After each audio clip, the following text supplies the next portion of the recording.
ഭീഷണിപ്പെടുത്താൻ കഴിയുന്ന ഒരാളല്ല ഡോക്ടർ ഹാരിസ് ചിറക്കൽ. കാരണം അദ്ദേഹം, ഞാൻ മനസ്സിലാക്കുന്നത് ശരിയാണെങ്കിൽ 365 ദിവസവും ജോലി ചെയ്യുന്ന ഒരാളാണ്. അദ്ദേഹം കൈക്കൂലി വാങ്ങിയായിട്ട് ഒരു ആരോപണവുമില്ല. ബഹുമാനപ്പെട്ട ആരോഗ്യമന്ത്രി വീണ ജോർജ് ഉപയോഗിച്ചൊരു വാക്ക് അദ്ദേഹം സത്യസന്ധനാണ് എന്നാണ്. അപ്പോൾ സത്യസന്ധനാണെങ്കിൽ അദ്ദേഹം പറഞ്ഞത് സത്യമാണ്. അതുകൊണ്ടാണല്ലോ ആ യന്ത്രം ഉടനെ വരുത്തിയിട്ട് 11 പേരുടെ ശസ്ത്രക്രിയ പെട്ടെന്ന് ചെയ്തു എന്ന് നമ്മൾ വാർത്തകളിൽ വായിക്കുന്നു. ഇതുപോലെ അവിടെ യന്ത്രങ്ങൾ കേടുവരുത്തിയിട്ട് സ്വകാര്യ മേഖലയെ സഹായിക്കുന്ന ഡോക്ടർമാർ മെഡിക്കൽ കോളേജുകളിൽ സർക്കാർ സർവീസിലുണ്ടെങ്കിൽ അതിന് മറുപടി പറയേണ്ടത് ഈ ഗവൺമെൻറ് തന്നെയാണ്. അവർ നടപടി എടുക്കാൻ വേണ്ടത്. അല്ല ചാനൽ ചർച്ചയിൽ വന്നിരുന്നത് അങ്ങനെ ചെയ്യുന്നവരുണ്ടെന്ന് പറയല്ല, അത് നാണക്കേടല്ലേ? ബഹുമാനപ്പെട്ട ശ്രീ അനിൽകുമാർ പറയാണ് അങ്ങനത്തെ ആളുകൾ സർക്കാർ സർവീസിലുണ്ട്. അപ്പോൾ സർക്കാർ എന്ത് ചെയ്യാണ്? അപ്പോൾ ഈ വ്യവസ്ഥ എന്ന് പറയുന്നത് അതാണിപ്പോൾ വീണ ജോർജ് പറഞ്ഞ കാര്യം. വ്യവസ്ഥയുടെ പരാജയം എന്ന് പറഞ്ഞാൽ എന്താ? സിസ്റ്റമാറ്റിക് ഫെയിലിയർ, അതായത് കെടുകാര്യസ്ഥത, കാര്യപ്രാപ്തി ഇല്ലായ്മ. ഞാനിപ്പോൾ MV ഗോവിന്ദൻ മാഷയുടെ സ്റ്റേറ്റ്മെൻറ്റ് കണ്ടു. ലോകോത്തരമായ ഒരു ആരോഗ്യ കേന്ദ്രം അല്ലെങ്കിൽ ചികിത്സാ സമ്പ്രദായം കേരളത്തിലുണ്ട്. അപ്പോൾ ഞാൻ അദ്ദേഹത്തോട് ചോദിക്കട്ടെ, എങ്കിൽ എന്തിനാണ് മുഖ്യമന്ത്രി അസുഖം വരുമ്പോൾ ചികിത്സിക്കാൻ വേണ്ടി അമേരിക്കയിലേക്ക് പായുന്നത്? നമ്മുടെ പല മന്ത്രിമാരും പല നേതാക്കന്മാരും കേരളത്തിന് പുറത്ത്, ഇപ്പോൾ ഉദാഹരണത്തിന് മദിരാശിയിലെ അപ്പോളോ ആശുപത്രിയിൽ, അല്ലെങ്കിൽ ന്യൂയോർക്കിൽ, അല്ലെങ്കിൽ അതുപോലെ മറ്റ് വിദേശ രാജ്യങ്ങളിൽ അവർ പോകുന്നു. അപ്പോൾ ഇപ്പോൾ ഞാൻ വേറെ ഒരു പഴയ കാര്യം, ഇപ്പോൾ ഇത് കേൾക്കുന്ന പലർക്കും ഓർമ്മയുണ്ടാകാൻ ഇടയില്ലാത്തൊരു കാര്യം പറയാം. ഡോക്ടർ KB മേനോൻ എന്നു പേരായിട്ട് അതിപ്രസിദ്ധനായൊരു രാഷ്ട്രീയ നേതാവ് ഉണ്ടായിരുന്നു. അദ്ദേഹം അമേരിക്കയിൽ പഠിച്ചു, ഹാർവാർഡിൽ അദ്ദേഹം അധ്യാപകനായിരുന്നു. അത് കഴിഞ്ഞ് നാട്ടിലേക്ക് തിരിച്ചു വന്നു, സോഷ്യലിസ്റ്റ് പാർട്ടി നേതാവായിരുന്നു.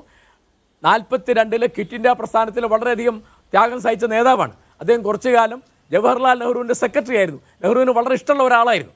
നെഹ്റു ക്ഷണിച്ചിട്ടും മന്ത്രിസഭയിൽ പോകാത്ത ഒരാളാണ് അദ്ദേഹം. 1967 മരിച്ചത് ഒരു സാധാരണ സർക്കാർ ആശുപത്രിയിൽ കിടന്നാണ്. 10 കൊല്ലം കഴിഞ്ഞ് 1977 ഇക്കണ്ട വാര്യർ അദ്ദേഹം കൊച്ചിയിലെ പ്രജാമണ്ഡലം എന്ന് പറഞ്ഞാൽ കോൺഗ്രസിൻ്റെ വേറൊരു പേരാണ് അത്, പ്രജാമണ്ഡലം. കൊച്ചി രാജ്യത്ത് പ്രജാമണ്ഡലം എന്നുള്ള പേരിലാണ് കോൺഗ്രസ് പ്രസിഡന്റ്. അതിൻ്റെ നേതാവായിരുന്നു.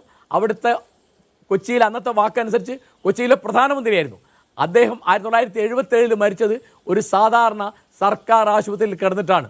അന്ന് ഇക്കണ്ടവാരോട് പലരും പറഞ്ഞു, ഞങ്ങൾ വേറെ ഗവൺമെൻറ് പറഞ്ഞു ഞങ്ങൾ വേറെ സംവിധാനം ഉണ്ടാക്കുക. അദ്ദേഹം പറഞ്ഞത് പറ്റില്ല, ഞാൻ ജനങ്ങൾക്കുള്ള സംവിധാനം മാത്രമേ ഉപയോഗിക്കുള്ളൂ എന്ന് പറഞ്ഞു. സർക്കാർ ആശുപത്രി ചികിത്സ ഏറ്റു.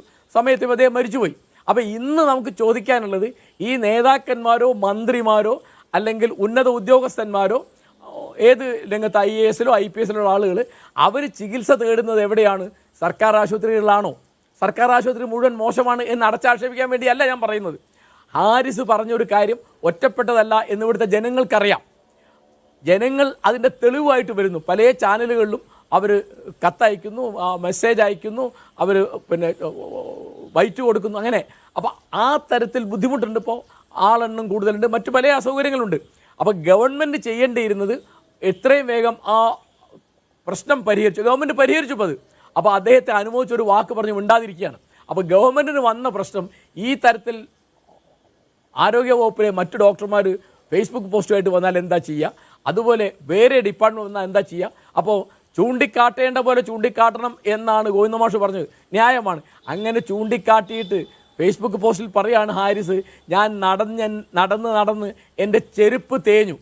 അപ്പോൾ ചൂണ്ടിക്കാട്ടേണ്ട വിധം, അതായത് ആ വ്യവസ്ഥയ്ക്കകത്ത് നിന്നുകൊണ്ട് പ്രശ്നം പരിഹരിക്കാൻ കഴിയുകയില്ല എന്നുള്ള യാഥാർത്ഥ്യബോധം കൊണ്ട് ഏറ്റവും പ്രധാനം തനിക്ക് ജനങ്ങളോടുള്ള, പാവപ്പെട്ടവരോടുള്ള, രോഗികളോടുള്ള പ്രതിബദ്ധതയാണ് എന്നുള്ള ഉന്നതമായ മൂല്യം അദ്ദേഹത്തെ പ്രചോദിപ്പിച്ചുകൊണ്ടാണ് അദ്ദേഹം ഒരു ഫേസ്ബുക്ക് പോസ്റ്റ് ഇട്ടത്.